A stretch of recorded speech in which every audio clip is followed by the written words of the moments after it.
وَلْتَكُن مِّنكُمْ أُمَّةٌ يَدْعُونَ إِلَى الْخَيْرِ وَيَأْمُرُونَ بِالْمَعْرُوفِ وَيَنْهَوْنَ عَنِ الْمُنكَرِ وَأُولَئِكَ هُمُ الْمُفْلِحُونَ. Para bapak, para ibu, Assalamualaikum warahmatullahi wabarakatuh. Bismillahirrahmanirrahim. Alhamdulillahi rabbil alamin. Wal aqibatu lil muttaqin wala udwana illa 'alal zalimin. Wassalatu wassalamu ala asyrafil anbiya'i wal mursalin nabiyyina wa habibina Muhammadin wa ala alihi wa ashabihi wa man tabi'a hudahu ila yaumiddini, amma ba'du. Yang kami hormati Dewan Penasehat, Ketua Takmir beserta pengurus Masjid Sabilillah, teman-teman pengurus cabang pemuda Muhammadiyah, teman-teman ngecas iman dan jamaah semuanya yang tidak bisa saya sebutkan satu persatu namanya, tapi tidak mengurangi rasa hormat kawula ten panjenengan sedanten. Mudah-mudahan kumpulnya kita di masjid ini menjadi wasilah bagi kita semuanya untuk diperkenankan kumpul oleh Allah di surganya kelak. Amin ya rabbal alamin.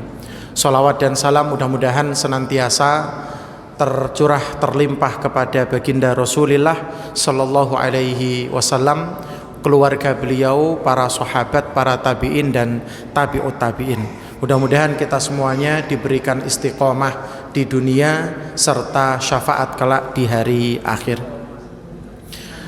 Kita akan sama-sama mencoba untuk mengais inspirasi kebangkitan.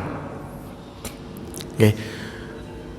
Ketika kita berbicara tentang kebangkitan, maka pikiran kita selalu tertuju kepada dua sosok utama yang menjadi lakon utama sekaligus dari proses kebangkitan yang ada di dalam tubuh umat Islam. Islam itu dibawa oleh Kanjeng Nabi, dibawa oleh Nabi Muhammad. Kemudian beliau meninggalnya beliau bukan berarti hilangnya Islam, tapi Islam semakin hari semakin mengalami peningkatan, baik dalam artian fisik maupun dalam artian maknawiyah. Kemudian diganti oleh Khulafaur Rasyidin, diganti oleh dinasti Umayyah, diganti oleh dinasti Abbasiyah. Nah, di tahun kelima Hijriyah, di tahun kelima Hijriyah itu umat Islam terus kemudian tiba-tiba mengalami degradasi dan dekadensi dalam segala aspek kehidupan politik, sosial, ekonomi, pendidikan, semuanya. Yang disebabkan oleh apa? Yang disebabkan oleh tiga hal utama. Yang pertama adalah ketika para pemimpin, para ulama, dan para pemilik modal ini sudah terkena penyakit hubbud dunya wa karahiyatul maut, atau yang lebih terkenal dalam redaksinya Nabi itu dengan istilah al-wahn. Terkena nih para pemimpin, terus kemudian hammuhum, yang menjadi kegalauan mereka itu bukan bagaimana untuk mensejahterakan rakyat, tapi bagaimana mereka mengumpulkan pundi-pundi materi untuk kepentingan pribadi dan keluarganya. Maka pada abad kelima Hijriyah itu beberapa ahli sejarah menyebutkan ada seorang perdana menteri yang ketika meninggal itu di istananya ditemukan 5.000 dinar. ditemukan kepingan-kepingan emas, koin-koin emas, itu dihitung jumlahnya 5.000 dinar. 5.000 dinar niku jenengan semerap. 1 dinar niku kan emas 4,25 gram, yang kalau sekarang dikurskan ke rupiah itu sekitar 4 jutaan. 4 juta kali 5.000 berapa? Itu belum terus kemudian selir-selir budak-budak yang terus kemudian ada di istana tersebut. Para ulama sebagiannya juga terkena penyakit wahan. Mereka saling berlomba untuk menjadi viral. Agar apa? Agar bisa mendapatkan jamaah yang banyak. Kalau jamaahnya banyak kan berarti jadwal pengajiannya akeh. Nek jadwal pengajiannya akeh kan otomatis pundi-pundinya juga semakin banyak. Apalagi kalau terus kemudian pada zaman itu orang itu mencari ilmu, belajar, sekolah, pergi ke madrasah, pergi ke universitas, itu bukan dalam rangka murni mencari ilmu lalu disebarkan kepada masyarakat, bukan, tapi dijadikan sebagai batu loncatan mendapatkan jabatan di pemerintahan. Seperti itu. Kemudian para pedagang apalagi picik. Hampir rata-rata pedagang pada masa itu memiliki sifat-sifat yang sangat buruk. Salah satunya adalah mereka suka untuk melakukan ihtikar. Jenengan semerap ihtikar nggih. Ihtikar itu menimbun barang. Menimbun barang sehingga ketika harganya naik langsung dijual, dikeluarkan barangnya itu. Sehingga pada saat itu beberapa ahli sejarah menceritakan sampai di Mesir itu orang saking susahnya mendapatkan bahan makanan, 1 karung gandum itu bisa dihargai 1 rumah. Jadi kalau jenengan mau beli 1 karung gandum, jual dulu rumah panjenengan. Jadi pilihannya pada saat itu ada 2, mau tetap punya rumah tinggal tapi mati, atau bisa makan tapi nggak punya tempat tinggal. Kalau kita kan masih enteng-enteng minyak nggak ada kayak begitu ya. Zaman dulu sangat parah. Ketika masyarakat sudah semakin kejepit, nggak bisa mengakses bahan makanan pokok itu, akhirnya mereka terpaksa mengkonsumsi daging napa jenengan semarap? Daging kucing dan daging anjing. Jadi anjing tiba-tiba populasinya menurun drastis karena apa? Diburu. Lah ketika semakin sedikit populasi anjing, sebagian orang oknum itu terus kemudian menculik ibu-ibu sing badane terlalu gemuk. Diculik buat apa jenengan semerap? Diculik untuk dibunuh, dimutilasi, dijual dagingnya. Ini saya tidak sedang bercerita yang mengada-ada. Hampir sebagian besar sejarawan umat Islam menceritakan hal ini terjadi pada abad ke-5 Hijriah. Itu kasus pertama, faktor pertama. Kemudian faktor yang kedua, umat Islam mengalami dekadensi, mengalami degradasi, penurunan drastis itu karena pada saat itu umat Islam meninggalkan yang namanya amar ma'ruf nahi mungkar. Meninggalkan amar ma'ruf nahi mungkar. Para pemimpin yang sudah sibuk piye carane aku iso narik pajak toko masyarakat, wis ndak mikir sama sekali tentang bagaimana terus kemudian kejahatan, tindak kriminalitas di masyarakat itu terus kemudian diatasi, termasuk di dalamnya aparat-aparat yang memang bertugas untuk menjaga keamanan. Hizbah namanya, kalau di kita kan namanya polisi gitu nggih. Itu bermain mereka. Bermain apa? Bermain di 2 kaki. Termasuk anggota-anggota militernya itu juga bermain di 2 kaki. Mereka itu terus kemudian memanfaatkan situasi dan kondisi chaos yang ada pada saat itu untuk mendapatkan keuntungan sebanyak mungkin. Narik pungli sana, narik pungli sini. Ayo kalau kamu tetap mau jualan seperti ini, bagi dong kepada kita keuntunganmu. Itu abad ke-5 Hijriah. Jangan disambungkan dengan kondisi di negeri tertentu nggih. Saya sedang membicarakan kondisi umat Islam di abad ke-5 Hijriah. Para ulama itu terus kemudian tidak lagi melakukan amar ma'ruf nahi mungkar. Karena apa? Mereka sibuk untuk mencari panggung. Sebagian ulama sibuk mencari panggung. Bahkan pada saat itu, saking mereka itu pengennya menjadi top viral yang ada di masa itu, mereka tidak peduli. Jadi pengajian zaman dahulu itu isinya caci maki kepada pihak lain yang tidak sepakat. Dulu ada pertarungan sengit antara madhab Syafi'iyah dengan madhab Hanabilah, saling menjelekkan satu sama lain antar madhab ini, antara ahlul hadis dengan Asy'ariyah dan Maturidiyah, saling bertengkar. Bahkan pertengkaran itu seringkali berujung pada pembubaran pengajian.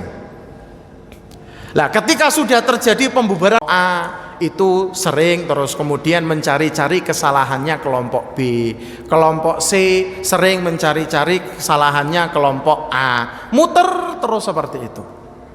Nah, dalam kondisi seperti inilah terus kemudian puncaknya umat Islam itu semakin sengsara pada saat itu karena datang pasukan salibis dari Eropa untuk menaklukkan negara-negara Islam.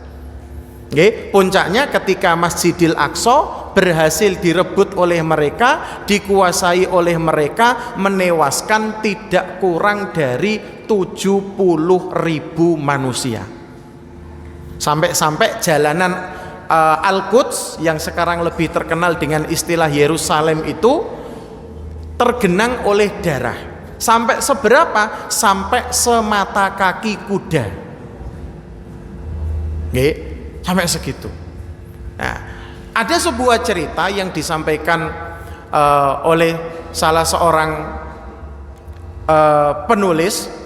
Di situ beliau menceritakan ketika Palestina berhasil ditaklukkan oleh pasukan salibis, beberapa aliansi ulama Palestina itu pergi ke Baghdad untuk melaporkan kejadian yang sedang terjadi.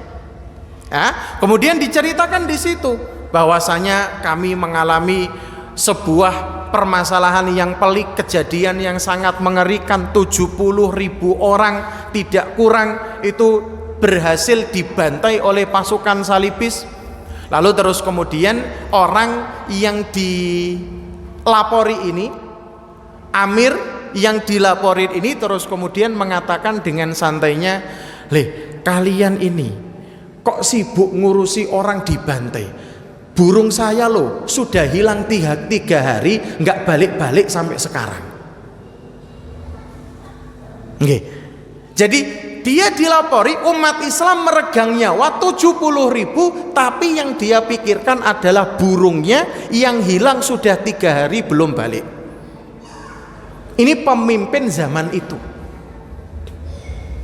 nggak punya rasa empati, nggak punya rasa simpati sama sekali. Maka wajar kalau terus kemudian umat Islam mengalami masa-masa yang paling kelam. Disitulah terus kemudian muncul sosok Salahuddin Al-Ayyubi yang kemudian melalui cerita heroismenya berhasil menaklukkan Masjid Al-Aqsa dan berhasil membebaskan bumi Al-Quds dari cengkraman orang-orang pasukan salibis. Kan begitu ceritanya. Itu yang pertama. Kemudian yang kedua, cerita heroisme kalau kita berbicara tentang kebangkitan itu dimiliki oleh Sultan Muhammad ibnu Murad Ats-Tsani atau yang lebih terkenal dengan istilah Muhammad Al-Fatih. Ya, 2 orang ini biasanya kalau kita mau bangkit, ayo nyontoh 2 ini. Kebanyakan para sejarawan biasanya lebih senang mengambil kasusnya Salahuddin. Karena apa? Karena kalau Sultan Muhammad ini kan memiliki privilege, keuntungan. Karena apa? Dia anak sultan. Dia anak sultan. Salahuddin ini meskipun dia anaknya orang yang berada, tapi mendapatkan keuntungan juga. Cuman ceritanya lebih merakyat ketimbang Muhammad bin Sultan. Makanya kalau orang berbicara, ayo kita bangkit, kita contoh Salahuddin. Selalu Salahuddin yang dibicarakan. Maka terus kemudian umat Islam sampai saat ini ketika mau bangkit, ketika mau membenahi sebuah permasalahan yang ada di masyarakat, mereka pasti mencari Salahuddin. Mereka pasti mencari Salahuddin. Kayak sekarang nih, mau menjelang pemilu, pasti yang dicari Salahuddin. Sibuk kita mencari Salahuddin. Padahal kita itu faham bahwasanya Salahuddin itu manusia. Manusia itu dia muncul tidak secara tiba-tiba. Kita tidak sedang membicarakan kerasakti yang muncul dari batu yang apa bahasa Jawanya meletek, itu apa bahasa Indonesianya? Yang meletek itu. Jenengan semerap kerasakti toh nggih? Kerasakti itu kan muncul dari batu sing meletek terus kemudian ujuk-ujuk bejudul langsung jadi sakti mandraguna. Lah Salahuddin kan tidak seperti itu. Salahuddin tidak seperti itu. Makanya terus kemudian kita saat dalam proses pencarian Salahuddin ini seringkali lupa kalau Salahuddin itu manusia, munculnya tidak bisa tiba-tiba, butuh proses. Lah proses ini loh yang jarang kita bicarakan. Kita kan pengennya instan gitu. Ada Salahuddin selesai semua urusan. Oh nanti dulu. Nanti dulu.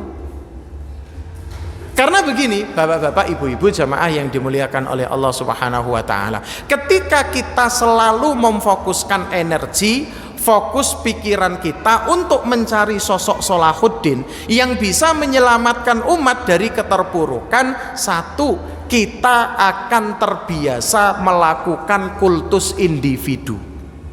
Dan ini tidak bagus. Dan ini tidak bagus. Ada satu orang yang sekarang digadang-gadang sebagai sosok yang bisa menyelesaikan semua permasalahan Indonesia. Selalu digaung-gaungkan namanya. Tapi apakah bisa beliau menyelesaikan masalah Indonesia sendirian? Tidak bisa. Tidak bisa. Seperti Salahuddin itu tidak bisa menyelesaikan urusan umat Islam sendirian pada saat itu.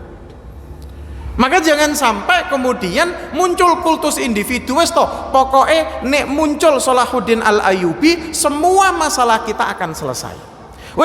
Pokoknya kalau presidennya ini, semua masalah kita akan selesai. Itu namanya kultus individu. Padahal dalam Islam tidak ada yang namanya kultus individu itu, tidak ada. Mensakralkan satu sosok sebagai penyelamat itu tidak ada. Karena Salahuddin itu sendiri tidak bekerja sendirian. Di belakangnya ada banyak orang yang tidak dikenal oleh sejarah namanya, tapi harum dan bahkan mungkin lebih mulia di akhirat ketimbang Salahuddin sendiri. Kayak begitu. Jadi tugas kita bukan untuk mencari Salahuddin, tapi tugas kita adalah menyiapkan orang-orang yang berdiri di belakang Salahuddin itu untuk membantu mendorong Salahuddin yang ditunjuk sebagai juru bicara resmi. Siapapun nanti orangnya, selama timnya itu solid, insya Allah semuanya akan jalan. Jenengan semerap Nabi Muhammad dengan segala keistimewaan, dengan segala kemuliaan, dengan segala kehebatan yang beliau miliki, Nabi Muhammad itu tetap butuh orang-orang yang menyokong di belakangnya dakwah Islam. Betul atau enggak? Maka muncullah para sahabat. Ada sosok kalem tapi tegas koyok Abu Bakar As-Siddiq, Ada orang yang kereng tapi penuh pertimbangan seperti Umar ibnul Khattab. Ada orang yang dermawannya tidak bisa disaingi oleh orang lain semacam Uthman bin Affan. Ada orang yang pinternya nggak ketulungan seperti Ali bin Abi Thalib. Ada Abdurrahman bin Auf, ada Talha bin Ubaidillah, ada panglima perang Khalid bin Walid, ada tukang lobi-lobi Amr ibnul As radhiyallahu taala anhum ajmain, dan masih banyak sosok-sosok sahabat yang membantu kinerja Kanjeng Nabi. Saya tidak bisa membayangkan kalau yang dikirim oleh Allah untuk membantu Kanjeng Nabi itu kita. Saya tidak bisa membayangkan. Oke? Karena apa? Mungkin kalau yang dikirim itu manusia-manusia dengan kualitas keimanan seperti kita, Islam kok nggak sebakalan sampai ke Indonesia. Koyoke seperti itu. Oke? Tapi Nabi dengan bantuan manusia-manusia hebat ini berhasil menebarkan Islam. 23 tahun Jazirah Arab berada dalam genggaman. Sepeninggal beliau, Abu Bakar, Umar, Uthman melakukan perluasan dengan sangat masif dan sangat cepat. Salahuddin juga seperti itu, Pak. Nggak kerja sendirian, ada banyak orang-orang di belakangnya.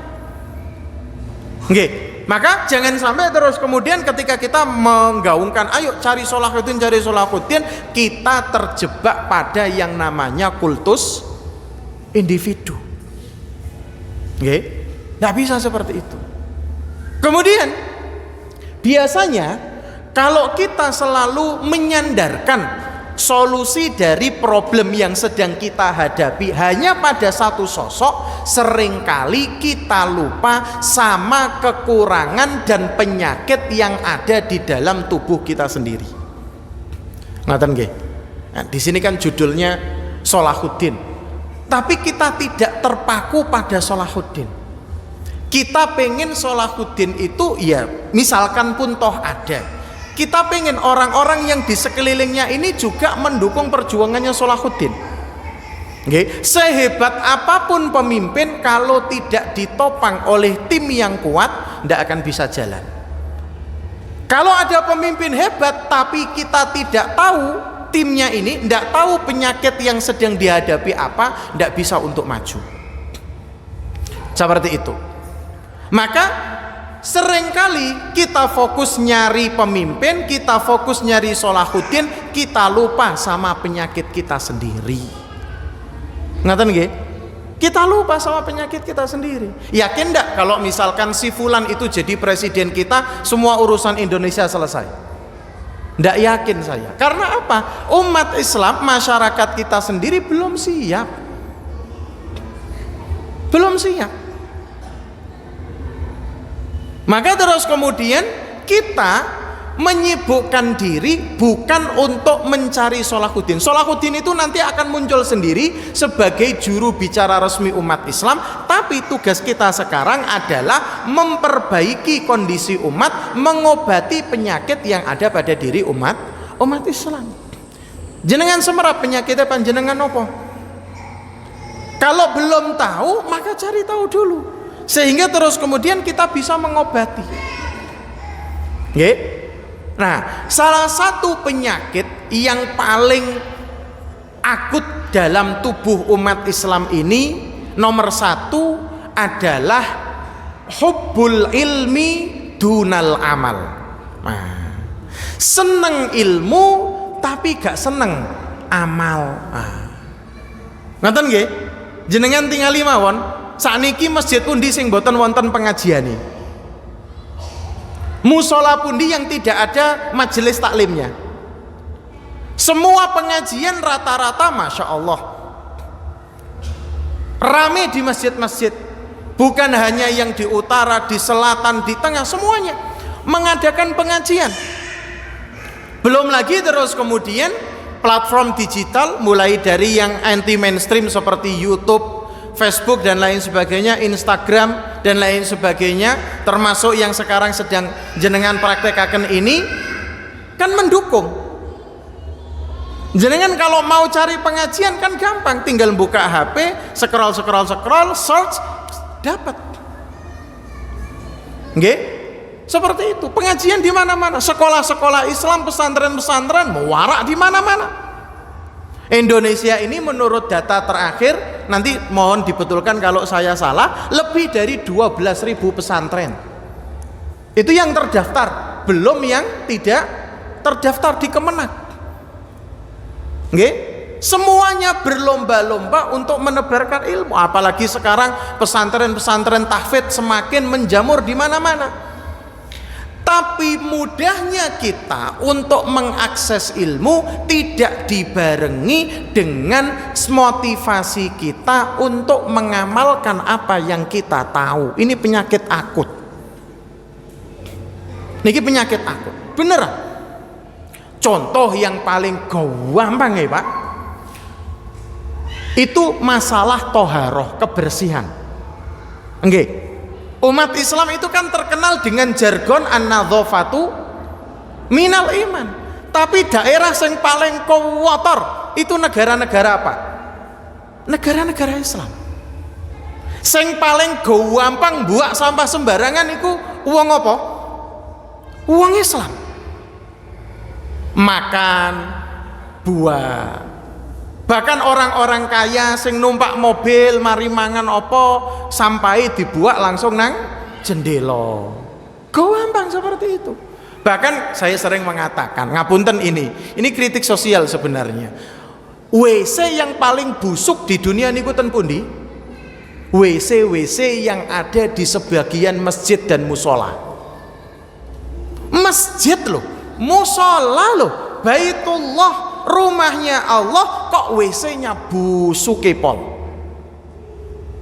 Orang berak tidak disiram, berak sambil ngerokok, puntungnya dibuang kemana-mana. Loh, katanya an-nadzafatu minal iman. Ayat kedua yang diturunkan kepada Nabi Muhammad itu terkait dengan toharoh. Al-Muddatsir niku kan bunyinya ya ayyuhal muddatsir qum fa'andzir wasiyabaka fatahhir. Tapi kita menjadi makhluk paling kumuh, terkenal kok di mana-mana.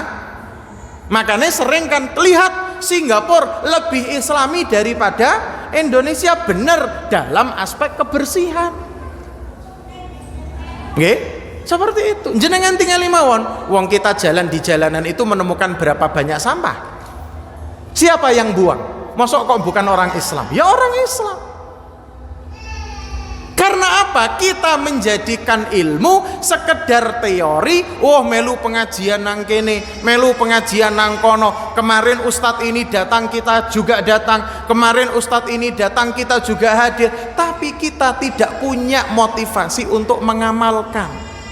Dan ini kerjaannya setan. Setan itu nalikane panjenengan sudah seneng sama ngaji, dibisiki, oh di sana ada ngaji, melu, di sana ada ngaji, hadir, terus seperti itu. Tapi setan melupakan kita, membuat kita lupa akan hakikat ilmu yang menuntut adanya amal. Nggih. Jenengan punya ilmu tapi tidak punya amal, wow, repot Pak. Beneran repot. Repot di mana? Di akhirat. Karena la tazulu qadama abdin yaumal qiyamah, mboten bakalan kakinya seorang hamba itu melangkah besok pada hari kiamat hatta yus'ala an arba, sampai dia ditanyai 4 perkara. Begitu kan deh hadisnya Kanjeng Nabi, salah satunya apa? Wa an ilmihi fima amila bi, tentang ilmunya apa yang sudah dia amalkan. Maka pengajian, saya pernah ngaji di daerah Pantura itu nuzulul Quran. Nggih. Tak suwin diri, Pak. Pak, Bu, jenengan iki ngadakan nuzulul Quran, Masya Allah tiap tahun ngentekno dana sampai 20 juta. Jenengan wis maca Quran durung dina iki? Mau weneng kabeh, Pak. Ya apa? Ngadakan pengajian nuzulul Quran loh, nuzulul Quran. Kok Al-Qur'annya tidak dibaca? Lalu pengajian ini buat apa? Cuman sekedar kita dapat ilmu selesai? Anda bisa seperti itu. Makanya dulu sahabat kan begitu, nggih. 5 ayat ndak beranjak sampai mereka berhasil membaca, menghafalkan, mentadaburi sekaligus mengamalkan. Ini loh bedanya kita sama para sahabat. Nggih. Ada Pak momen yang sebentar lagi mau hadir, Rajab Isra Mi'raj. Masya Allah, ngundang ustadz nasional entek 50 juta. Wayahe salat isya ya gak ono sing salat isya. Kiroi tak kira, nggih. Husnudzon kita kan.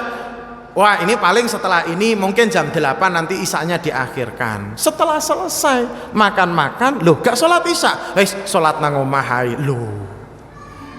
Isra Mi'raj itu kan intinya ketika Allah mewajibkan sholat. Lah kok sholat ditinggal? Iki lho piye ceritane? Gaya apa mau ustate teriak-teriak sholat. Lah gak ono sing sholat kok masalahnya. Ini penyakit akut kita, Pak. Di Masjid Pantura saya sering marah-marah. Nggih. Karena apa? Ngapunten, mudah-mudahan ini tidak terjadi di sini. Di masjid-masjid Muhammadiyah itu terkenal nek wayahe Jumatan podo keri. Khotib munggah mimbar jamaah 5, 10, 15. Masjid gede khotibe naik mimbar jamaah kelutik. Loh, iki khotib memberikan khutbah sing ape diomongi tiang masjid ah. Lawang masjid. Enggak kan? Masya Allah, miris Pak. Leh sampeyan ngaji ya mau nayame ini iki loh. Jumatan kok sekeri ae. Jumatan keri itu bukan ketika khotib sudah selesai khutbah lalu mulai sholat. Enggak. Khotib naik mimbar ngucap assalamualaikum jenengan baru datang, telat itu namanya. Jenengan kan pun semerap. Tiap hari Jumat ada malaikatun bi abwabil masajid yang ada di pintu-pintu masjid. Ngapain? Nyatetin orang-orang yang hadir sebelum khotib naik mimbar. Ketika khotib naik mimbar, nggih, mereka kan terus kemudian ikut masuk bersama para jamaah mendengarkan tazkirah yang diberikan oleh khotib. Lah panjenengan kalau datang ke masjid setelah khotibnya naik mimbar itu sudah termasuk telat. Ngapunten. Marah-marah terus. Isi nek wayahe khutbah Jumat. Soalnya apa? Kita naik mimbar sing datang 5, 10, 15. Lah bayangkan jenengan masjid segede masjid Sabilillah ini sing baru datang khotib naik mimbar cuman 10. Nopo nggak ngenes? Ape dicepet nomok 10 menit engko podo kari kabeh tambahan. Didawak nokok menyelisihi sunahe Kanjeng Nabi. Ini gimana Mas? Break dulu.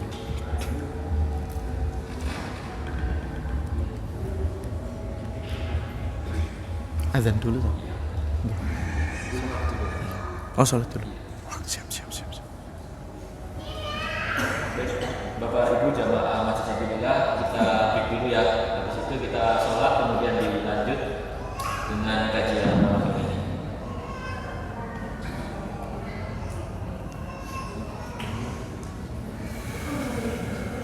Allah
Ini katanya dilanjut dulu, saya kemudian sholat, kemudian tanya jawab.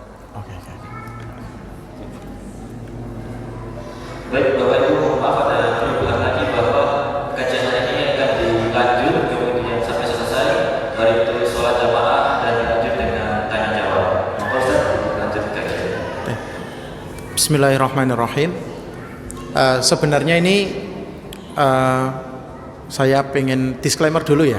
Saya disclaimer dulu karena sebenarnya membahas tentang tema Sholahuddin itu dibagi menjadi dua segmen sebenarnya. Segmen yang pertama adalah berbicara tentang mencari masalah. Oke, mencari masalah. Segmen yang kedua adalah mencari solusinya. Nah, solusi ini nanti kita akan membahas tentang bagaimana Sholahuddin itu dimunculkan, sengaja dimunculkan, bukan muncul tiba-tiba, tapi sengaja dimunculkan. Bagaimana caranya itu? Tapi saya ingin memberikan sedikit saja gambaran secara umum tentang masalah tersebut. Saya lanjutkan dulu tentang yang pertama tadi. Jadi gitu nggih bapak-bapak, ibu-ibu jemaah yang dimuliakan oleh Allah Subhanahu wa taala. Kita ini senang majelis ilmu tapi kita tidak punya motivasi untuk amal, atau mungkin punya motivasi amal cuman seringkali anget-anget eheknya ayam. Nggih. Eheknya ayam itu, ayam kalau lagi nggih, niku kalau pertama kali keluar anget toh nggih. Semakin lama lah semakin dingin toh nggih. Nah, seperti itu. Setelah ini semangat ini, Masya Allah, ayo kita perbaiki penyakit kekurangannya umat Islam, tapi tahane mau seminggu, sebulan, setelah itu melempem lagi, seperti itu. Nggih. Maka terus kemudian dibutuhkan aktivitas pengisian ulang secara kontinu.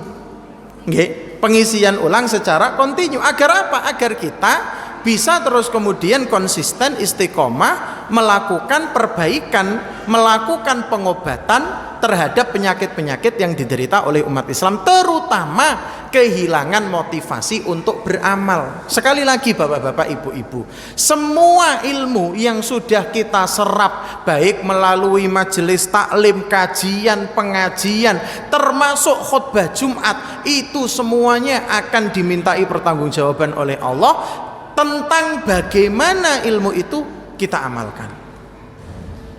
Oke, ini yang pertama. Kemudian yang kedua, penyakit kita itu adalah seringkali lupa sama perkara-perkara fundamental yang asas, yang basic. Karena apa? Seringkali tersihir sehingga secara tidak sadar membebek mengikuti perkara-perkara yang sedang viral. Oke, itu penyakit kita sekarang, dan penyakit zaman dahulu juga seperti itu. Yang viral-viral itu pasti, padahal yang viral itu belum tentu urgen, belum tentu penting, belum tentu kita butuhkan. Nggih, ada kadangkala niku nggih khutbah Jumat bahas niku yang kemarin lagi rame itu, apa namanya, proses KDRT-nya Lesti sama Rizky Bilar. Khutbah Jumat membahas seperti itu. Bayangkan, melek semua jamaah, seweneng kok. Apa menene ibu-ibu melu Jumatan juga.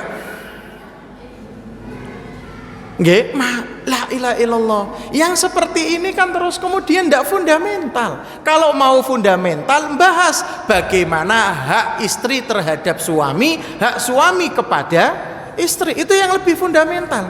Kalau membahas ceritanya orang lain, itu jatuhnya ghibah kan. Seperti itu. Jadi banyak perkara-perkara fundamental dari agama kita ini tidak tersentuh. Banyak perkara-perkara yang tidak tersentuh. Yang fundamental. Ada ibu-ibu yang tidak bisa membedakan mana darah haid dan mana darah istihadhah. Ada yang tidak tahu. Loh, sudah pengajian yang monayame ini kok nggak ngerti, nggak bisa membedakan darah haid dan darah istihadhah. Kan aneh. Ada ibu-ibu yang tidak tahu kalau menggunakan jilbab itu wajib. Dikiroi jilbab itu adalah adat istiadat kebiasaan. Loh, aneh. Bahkan suatu hari guru saya pernah cerita ke saya, dia punya istri itu yang terus kemudian punya teman lagi. Nah, ini riwayatnya rada repot ini. Jadi istrinya guru saya itu punya teman. Nah, temennya ini cerita kalau dia pernah ngisi pengajian ibu-ibu, terus kemudian diajak, ayo sama-sama ibu-ibu membaca Yasin, buka Al-Qur'annya. Tiba-tiba ada ibu-ibu nyeletuk, loh Yasin itu ada di Al-Qur'an toh. Loh, lah pengajian selama ini ngapain ya Allah? Banyak perkara-perkara yang harusnya sudah jelas, gamblang, tiba-tiba tidak diketahui. Karena apa? Kita lebih senang yang fenomenal, kita lebih senang yang viral, kita lebih senang yang terus kemudian memiliki nilai bombastis ketimbang membahas yang inti-inti dari agama kita itu. Saya membahas zakat, ternyata banyak praktek-praktek zakat yang menyimpang di masyarakat. Di masyarakat pertanian tidak ngerti yang namanya zakat pertanian. Kalaupun toh bayar, mereka ngawur repol. Wis yang penting bayar. Tidak bisa seperti itu. Tidak bisa seperti itu. Apalagi kalau terus kemudian bahas masalah-masalah sing terus kemudian nggak pernah dibahas, seperti fikih muamalah, fikih nikah, itu nggak pernah dibahas tuh. Jangankan yang seperti itu, kadangkala sholat masih banyak perkara-perkara yang tidak dibahas. Seperti itu. Nah, kita lupa itu. Nah, bapak-bapak, jangan sampai terus kemudian model-model yang seperti ini membuat kita semakin dekat dengan apa yang terjadi pada abad kelima Hijriah. Ketika terus kemudian kita malas untuk mengamalkan ilmu yang sudah kita dapatkan, ketika kita terjebak pada dunia viral sehingga melupakan perkara-perkara yang fundamental, pada saat itu kejadian apapun kita tidak akan memiliki respon yang positif. Ada sekarang Masjidil Aqsa yang mau dihancurkan oleh orang-orang Yahudi, orang-orang Zionis, kita diem. Ya, ada terus kemudian kejadian umat Islam lagi dibantai begini-begini, kita diem terus terhadap masalah-masalah yang menimpa umat Islam. Karena apa? Yang fundamental kita belum selesai. Makanya terus kemudian salah satu perkara yang dilakukan oleh Imam Ghazali untuk memunculkan, ini segmen kedua ini, memunculkan Salahuddin dan orang-orang yang ada di sekelilingnya, saya sebut generasi Salahuddin, itu adalah memperbaiki penyakit umat Islam terlebih dahulu. Makanya Imam Ghazali itu tidak pernah, Pak, dalam kitab-kitabnya itu membahas jihadun fi sabilillah dalam arti berperang, tidak pernah. Bukan berarti beliau tidak terus kemudian pernah menginginkan umat Islam untuk melawan pasukan salib, itu enggak. Tapi Imam Ghazali tahu orang-orang ini kalau disuruh jihad enggak bakalan berangkat. Gimana mau jihad wong dijak sholat aja gak gelem? Gimana mau berperang melawan musuh-musuh Allah, wong disuruh baca Quran aja males-males sana. Tidak mungkin mau. Maka Imam Ghazali mulai dari perkara yang fundamental dulu. Ayo, kalau sudah tahu sholat itu wajib, sholat. Nek bisa jamaah di masjid, kenal satu sama lain, timbul kekuatan ukhuwah imaniyah, nggih? Seperti itu. Kalau umat Islam itu dalam perkara-perkara yang fundamental mau, insya Allah perkara-perkara besar tidak usah disuruh juga maju semuanya. Gimana mau disuruh jihad, ngangkat senjata, mengorbankan harta, jiwa dan raga, buang sampah di tempat sampah, tidak mau. Nggih? Saya khawatir ini kalau presiden kita sekelas siapa? Sekelas Salahuddin Al-Ayyubi, lah kitanya masih tetap seperti ini, ndak benar-benar juga nanti umat Islam ini. Nggih? Seperti itu. Yang kedua yang dilakukan oleh Imam Ghazali sebagai solusi masalah yang kedua itu adalah menata kembali kurikulum yang ada di pengajian-pengajian. Nah, dados pengajian kaya ngeten iki kudune ada kurikulum. Mboten ngertos nek ten sabilillah sampun wonten kurikulume napa mboten? Kudune harus ada kurikulum sehingga orang ngaji itu datang mendapatkan hal yang baru, bukan mendapatkan iku lagi ingin wis dibahas karo ustadziku, diulangi maneh. Nggih, saya sering cerita itu selama corona kemarin, bapak-bapak, ibu-ibu. Itu di masjid dekat rumah itu membuat pengajian pekanan. Nggih, Masya Allah, pengajian pekanan 1 bulan 4 kali semuanya membahas ayat tentang walana beluwannakum bisyai'im minal khaufi wal ju'i, menghubungkan corona dengan balak dari Allah. Sudah begitu Jumatan 1 bulan 4 kali bahasane yo podo.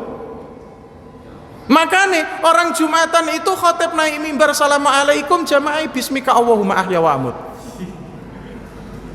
Harus tahu, turu ae aku. Seperti itu. Monggo ditoto ini. Cari dulu. Kita itu ngaji mboten karena keinginan, tapi karena kebutuhan. Kebutuhannya masyarakat masjid sabilillah ini apa? Oh, masih awam di bab toharoh, dibahas toharoh. Kok toharoh maneh? Wis to, sampean toharoh wis isok buang sampah sembarangan. Wis isok buang sampah pada tempatnya apa durung? Nek durung kita bahas toharoh terus. Karena inti toharoh itu adalah bagaimana kita mensucikan fisik sekaligus hati kita. Lah fisik ae urung mari apa meneh? Hati, yo susah. Sholat sudah semuanya betul atau masih ada yang salah-salah, diperbaiki. Nggih? Seperti itu. Apa misalnya pada belum semangat baca Quran, ayo adakan kajian tahsin. Nggih? Seperti itu. Ngaji ayo semangat. Kalau masyarakat sini mayoritas adalah petani, cari masalah-masalah muamalah yang terkait dengan pertanian, zakat pertanian misalnya, kemudian bagaimana jual beli gandum, jual beli beras dan lain sebagainya, itu seperti apa hukumnya dicari. Nggih, kalau misalkan banyak kasus-kasus permasalahan rumah tangga, oh berarti pembahasan tentang rumah tangga perlu dibahas juga secara bertahap dan beraturan, terstruktur, rapi gitu. Ya, makanya sekarang terus kemudian kita coba menawarkan terutama kepada masjid-masjid jamaah-jamaah yang secara mayoritas karena kula piyambak nggih kader persyarikatan, ayo coba sekarang Muhammadiyah ini digalakkan ngaji kitab runut dari awal sampai akhir. Bahkan sampai terus kemudian ketika bahas politik pun semuanya harus berdasarkan kitab. Seperti itu. Sehingga kita paham, ini loh karya para ulama yang harus dipelajari. Saya pernah bapak-bapak, ibu-ibu, satu ngisi kajian ngoten nggih, rutin sebulan sekali di salah satu tempat di wilayah Pantura itu membaca HPT. Semerap HPT nggih. Himpunan Putusan Majelis. Niku buku yang pertama sing warna oranye. Biyen, sakniki warna ijo. Niku lak wonten bahasa Arab itu, samping-sampingan bahasa Arab, bahasa Indonesia. Saya baca bahasa Arabnya. Dituduh, Pak. Loh, sampeyan iki wong Muhammadiyah kok ngundang wong NU piye to? Loh, kula dituduh wong NU, Pak, gara-gara maca kitab. Berarti ada yang salah, ini ada yang salah. Ngapunten. Niki pengalaman ya Allah. Wah aneh-aneh.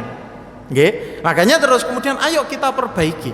Kita tata kembali cara belajar kita terhadap Islam.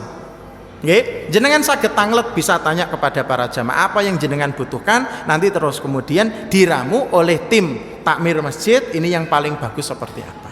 Itu kurang lebih yang bisa saya sampaikan terkait bagaimana caranya nanti kita bisa memunculkan generasi Sholahuddin.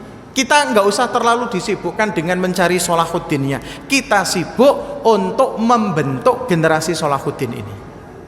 Okay? Karena siapapun nanti yang akan menjadi Sholahuddin, dia telah siap untuk ditopang dengan tim yang kokoh, yang kuat. Kalau tidak seperti itu, tetap saja Indonesia, umat Islam di negara ini tidak akan pernah bisa maju. Itu yang bisa saya sampaikan, kurang lebihnya mohon maaf yang sebesar-besarnya. Al-haqqu mir rabbik fala takunanna minal mumtarin. Wa sallallahu ala nabiyyina Muhammad wa ala alihi wa sahbihi wasallam. Walhamdulillahi rabbil alamin. Nasrun minallahi wa fathun qarib wa basyiril mu'minin. Assalamualaikum warahmatullahi wabarakatuh. Waalaikumsalam warahmatullahi wabarakatuh. Terima kasih sampaikan kepada Ustaz Eko Zaini Aziz sudah bagikan ilmu yang sangat bermanfaat bagi kita semua. Baik, jadi untuk sesi tanya jawab akan kita buka pada selesai sholat berjamaah Isya dan langsung. Baik, sebelum tanya jawab ini kita mulai, perlu diketahui hadirin bahwa infak pada hari ini akan disalurkan untuk korban gempa bumi Cianjur. Maka dari itu monggo Bapak Ibu jika dirasa ngisi kota amalnya kurang banyak bisa ditambah lagi. Dan semoga amal kita hari ini diterima di sisi Allah Subhanahu wa taala. Amin ya rabbal alamin. Monggo Bapak Ibu jamaah Masjid Sabilullah untuk menyampaikan pertanyaan.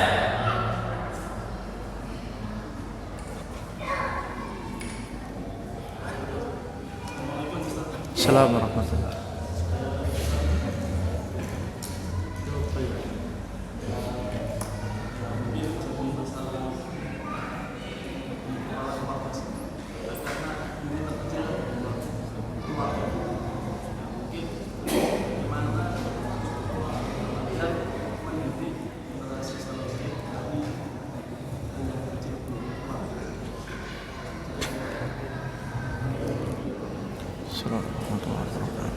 Langsung ya Mas.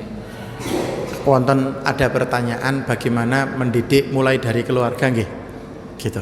Ada sebuah buku bagus judulnya Ar-Rasulul Muallim.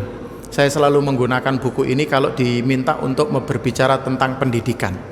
Jadi di situ ada beberapa tips yang diberikan oleh penulis Syekh Abdul Fattah Abu Ghuddah hafizahullah ta'ala tentang bagaimana mendidik keluarga, meskipun sifatnya secara umum, karena hakikatnya kan bapak-bapak, ibu-ibu ini kan guru pertama gitu.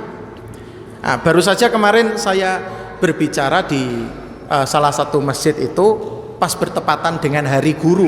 Karena bertepatan dengan hari guru, saya menyebutkan ada satu penyakit yang terus kemudian muncul di masyarakat kita. Nama penyakitnya itu sekolahisme. Bahwasanya semua proses pendidikan itu diselesaikan di sekolah, dan orang belajar itu ya di sekolah. Kalau tidak sekolah ya tidak belajar. Ini merupakan satu problem pendidikan yang ada di masyarakat kita. Nggih. Karena apa? Dengan demikian orang tua itu melepaskan tanggung jawab pendidikan dari dirinya untuk mendidik anak. Nah, dari situ terus kemudian beliau membuat, saya sebutkan dua saja lah ya. Saya sebutkan dua saja. Yang pertama, Rasul itu kata beliau kalau mendidik selalu memberikan qudwah terlebih dahulu.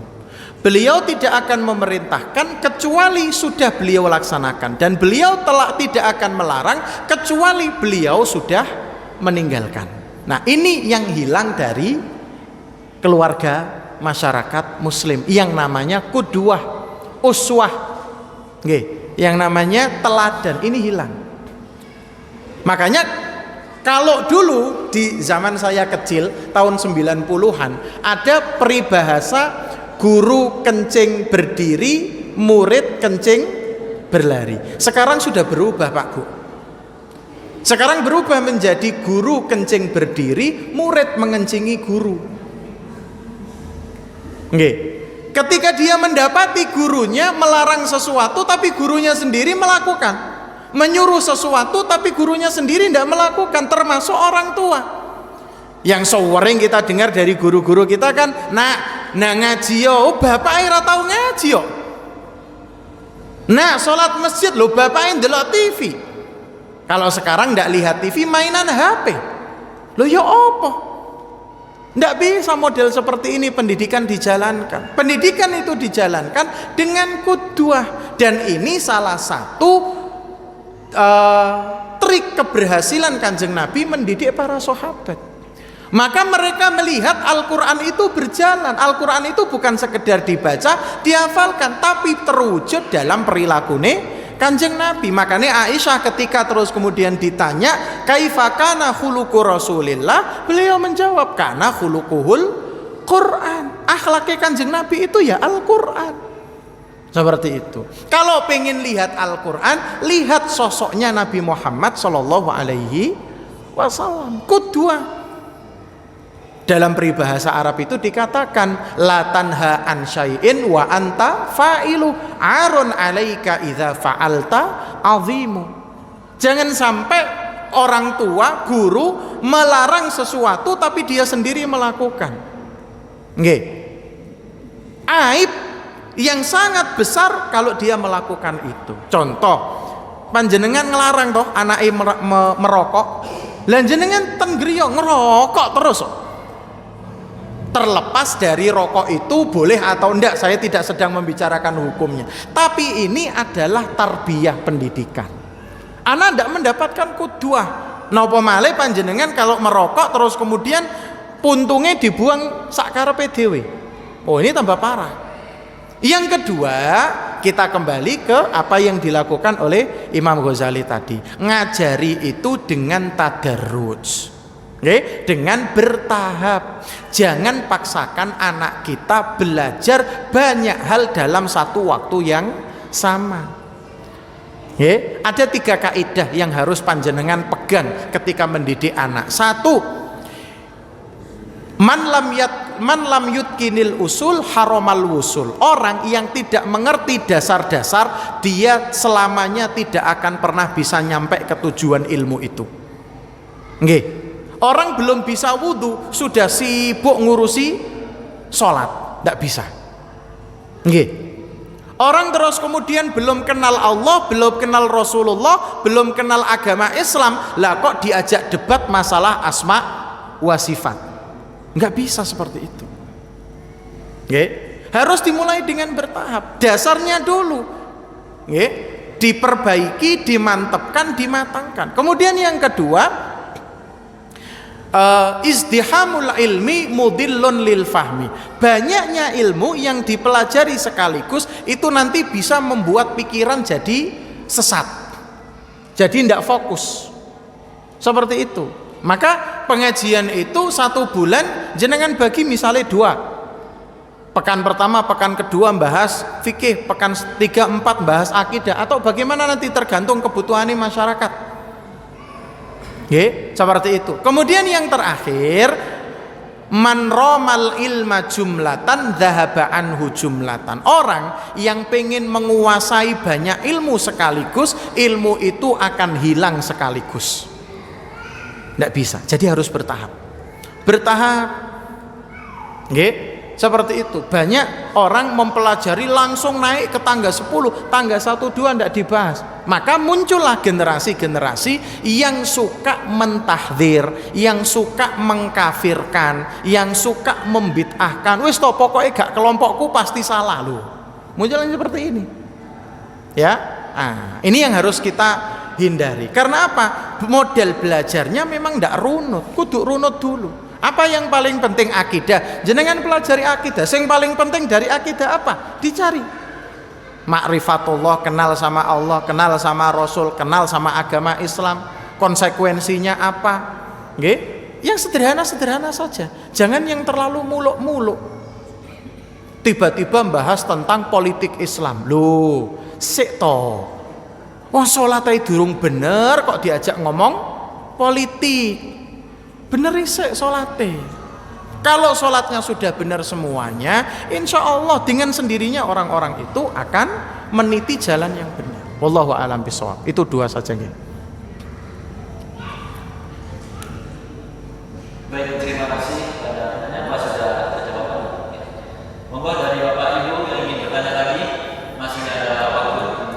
Silakan.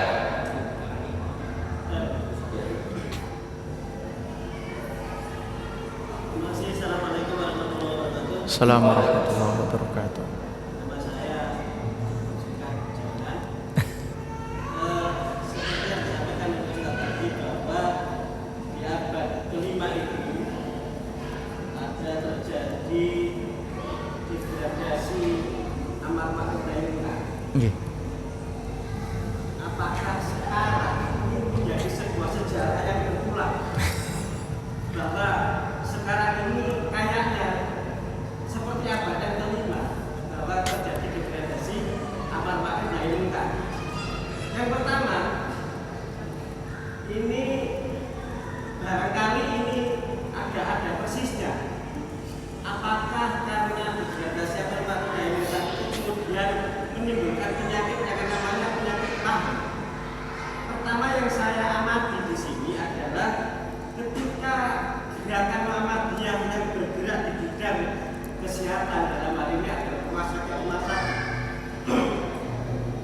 Seperti rumah sakit Muhammadiyah ini, saya belum pernah sekali saja untuk mendonasi Paramista. Belum pernah. Yang terjadi adalah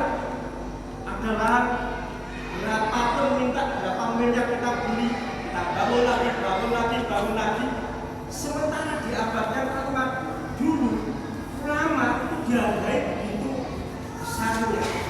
Sementara sekarang ini apakah seperti lembaga-lembaga itu kemudian bisa disebut sebagai lembaga yang juga paham, takut kehilangan pasiennya, kemudian membeli dibesar-besarkan, terus kapan untuk umat? Padahal kiamat ini kan sudah dekat. Terima kasih. Assalamualaikum warahmatullahi wabarakatuh. Baik, satu poin yang pengen, sufi tingkat atas ngoten nggih. Tapi kita tidak pernah membahas tentang gerakan pembaharuan beliau. Ini yang salah ini. Nah, nanti kapan-kapan mungkin bisa bahas tentang Syekh Abdul Qadir Jailani. Perjuangan beliau mengembalikan umat Islam itu sampai ke puncak. Bukan dengan terus kemudian klinik mistis seperti kita seperti saat ini nggih. Syekh Abdul Qadir Jailani itu yang terus kemudian ilmunya wali kutub, wali ghaus dan lain sebagainya. Bukan itunya. Kita bahas tentang perjuangan beliau. Tapi begini. Amar ma'ruf nahi mungkar atau katakanlah secara umum kondisi umat Islam saat ini apakah terus kemudian sama dengan kondisi umat Islam di abad kelima Hijriah? Kenapa saya membahas tentang generasi Salahuddin akhir-akhir ini? Karena saya melihat ada kemiripan yang sangat tinggi, 11-12 lah, antara kondisi kita dengan zaman itu. Makanya ada salah satu buku bagus ditulis oleh salah satu keturunannya Syekh Abdul Qadir Jailani, Dr. Majid Irsan Al-Kailani. Mirip-mirip Saiti ngoten nggih. Beliau menulis buku ini tidak boleh dan disembunyikan oleh kaum Zionis agar tidak dibaca oleh umat Islam. Soalnya kenapa? Kalau buku ini dibaca oleh umat Islam, niscaya kebangkitan Islam tidak menunggu lagi. Cuman ya orang Zionis tenang aja, soalnya wong Islam gak seneng moco. Ngoten nggih. Orang Islam tidak suka baca. Kalau dikasih pilihan, mau saya belikan buku apa saya belikan seblak? Pilih seblak pasti. Buku wis gak sewenang. Tak beliin buku apa tak beliin kuota? Kuota pasti. Seperti itu. Ada kemiripan yang sangat identik Nggih, kalau saya katakan. Maka terus kemudian ayolah penyakit-penyakit yang hampir sama ada di zaman dahulu kita hilangkan. Kalau pengen merasakan kekalahan, yo tetap seperti ini saja. Sing penting ada jamaah, ada sholat. Kita terjebak pada perilaku-perilaku formalitas dalam beragama. Sholat yo sholat, tapi dampak sholat tidak pernah kita pikirkan. Nggih, ngaji yo ngaji, tapi dampak dari pengajian tidak pernah kita pikirkan. Seperti itu, formalitas semuanya. Nggih, termasuk khutbah Jumat. Ini gak ono khutbah ngono piye yo? Bar gak suwe-suwe. Nah, seperti itu kalau bisa. Jadi kita terjebak pada formalitas, nggih? Tablik akbar. Fungsinya apa? Nah, seperti itu kita lupa tentang esensi dari sesuatu itu. Jadi mirip sekali. Adapun nanti yang terkait dengan perhatian kepada para guru, nek saya ngomong seperti ini kok cenderung tendensius dipandangnya oleh sebagian orang. Oh iya, sampean kan ngarep seperti itu. Memang gini ngapunten bapak-bapak, ibu-ibu. Profesi yang paling mulia itu kan guru. Wabil khusus guru ngaji. Guru-guru TPA itu loh. Itu profesi yang paling mulia, tapi gajinya paling saiti. Karena apa? Selalu ditabrakkan dengan konsep ikhlas. Ngajar ngaji iku kudu ikhlas. Kan seperti itu nggih. Makanya dikai 100.000 ya ikhlas saulan. Dikai 200.000 ya ikhlas saulan. Ini persepsi yang kalau menurut saya harus dirubah. Guru ngaji itu insya Allah semuanya ikhlas. Ustadz itu semuanya ikhlas, melakukan amar ma'ruf nahi mungkar, melakukan tarbiyah kepada umat. Tidak ada yang tidak ikhlas. Kalau tidak ikhlas, mereka tinggalkan kerjaan itu. Nggih? Maka dari itu kita berikan apresiasi yang lebih dong. Kalau dikasih 100.000 ikhlas, dikasih 5 juta ikhlas napa mboten? Luwih ikhlas. Lah ngono to kudune persepsi ini. Lah jenengan ae waktune namanya walimahan berani nyewa son puluhan juta, ngundang artis biduan organ tunggal sampai puluhan juta, ngundang ustadz kok kelutik 100.000. Saya ngomong seperti ini, oh ustadz iki kedonyan. Justru dunia itu yang paling berhak untuk menikmati adalah orang-orang soleh. Jenengan titipkan uang benjenengan ke ustadz-ustadz, insya Allah mboten bakalan dipakai sing neko-neko. Saestu ndak bakalan dia pergi ke diskotek dugem, mboten Pak, enggak akan. Lah kenapa panjenengan kok terus kemudian merasa wah kayak sakmene ae engko tambah ustadz gak ikhlas. Semakin banyak semakin ikhlas. Nggih. Agar termasuk guru-guru nggih, termasuk guru-guru. Guru-guru ini tidak disibukkan dengan pekerjaan-pekerjaan sampingan. Makanya pendidikan kita ndak maju-maju karena apa? Guru nih paling murah bayarane. Lo guru lo kalah karo tukang sampah bayarane. Gini kok mau pendidikannya naik? Ndak mungkin. Guru waktunya ngajar iku pikirane aku mari ngarit makani wedhus. Lu pikirannya seperti itu. Ndak fokus pulang ke rumah bagaimana caranya anak-anak saya semakin pinter. Ndak mikir seperti itu. Karena apa? Gajinya memang kurang, Pak. Gajinya memang kurang. Lah mosok ada toh wong surga kok dituku 100.000. Anake jenengan ngaji bayar nopo gratis? Gratis nih. Saya kebaruse tuku swarga gratis nih. Ya Allah. Kudune sing Pak jenengan Masya Allah anak les dibayari 50-100.000 dijabani. Wayahe ngaji kon bayar 20.000 nunggak sak tahun. Allah. Yang seperti ngapunten, saestu ngapunten. Ini kritik sosial bagi kita semuanya. Jangan sampai kita sibuk sama fisik, lupa sama esensi. Masjid bagus seperti ini, tapi penghuninya kosong. Ini juga harus kita pikirkan. Kan pewatah masjid-masjid yang api-api ini Bu. Tapi jamaah yo aslinya gak ono. Subuh paling yo wong mong 5. Nah sini dinyalakno kabeh yo. Metu jamaah masuk angin kabeh. Ya Allah. Ini yang harus kita pikirkan. Ayo amar ma'ruf nahi mungkar digalakkan lagi. Muhammadiyah itu gerakan amar ma'ruf nahi mungkar loh. Nggih, Muhammadiyah itu gerakan amar ma'ruf nahi mungkar. Ayo nggih, nanti ada niki bagiane kesehatan, niki bagiane tablik, nggih, niki bagiane tarjih kerja sama-sama tablik. Seperti itu loh. Saya kritik majelis tablik sama tarjih itu di Lamongan karena banyak di antara pengurus-pengurus itu yang tidak tahu perubahan-perubahan yang terjadi di HPT itu, karena memang tidak pernah disosialisasikan. Karena apa? Mergo sibuk karo kerjaane dhewe, nek gak kerja ora oleh duit ngurusi Muhammadiyah tok. Ngapunten iki. Maka ayo berpikirlah, asetnya banyak. Ustadz-ustadz itu diberikan sesuatu, mereka fokus ngurus. Wong nggak fokus saya bisa majunya seperti ini Muhammadiyah. Apa meneh? Fokus. Seperti itu. Itu wallahu a'lam bishawab. Baik, terima kasih Ustaz sudah menjawab pertanyaan. Bapak sudah dijawab. Bergandengan tangan dengan sesama umat meskipun berbeda madrasah pemikiran. Kita tegakkan ukhuwah imaniyah, lalu kita galakkan amar ma'ruf nahi mungkar. Mudah-mudahan ini adalah bukti kalau kita cinta sama agama ini, dengannya Allah bisa memberikan kemenangan dan kebangkitan bagi kita semuanya. Wallahu ta'ala a'lam bishawab.